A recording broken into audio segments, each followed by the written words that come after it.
I'm Zimmerman, and this is Mother's CMX Ceramic Spray Coating. It's an affordable, user-friendly, very durable product that has a hydrophobic property that's out of this world. So let's show you how to apply Mother's CMX Ceramic Spray Coating to your car's paint.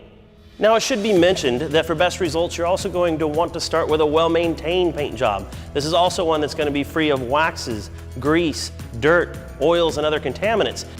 Simply mist CMX ceramic spray coating onto a soft microfiber towel or suitable applicator and spread evenly and thoroughly over a wet or a dry surface. You'll notice that it'll actually start to disappear. Then allow a few minutes for the coating to bond.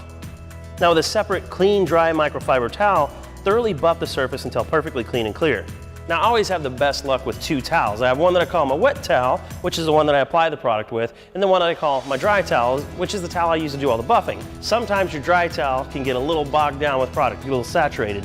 Do yourself a favor and switch it out for another dry towel. You'll have way better results. And for small touch-ups or missed areas, just repeat the process. For increased depth, durability, and protection, it's no problem. You actually would just stack the layers. That's where you repeat the application process, but it's best to wait 24 hours in between reapplying the coat. That way you get maximum adhesion. We recommend laundering your towels between applications immediately to keep CMX ceramic spray from drying and subsequently bonding to your towel. It's also a good idea to differentiate your towel's jobs, keeping them to specific uses and relegating them to non-paint related duties as they become too worn. Coating and caring for your vehicle has never been more affordable or easier. And remember, there's no shine like Mother's.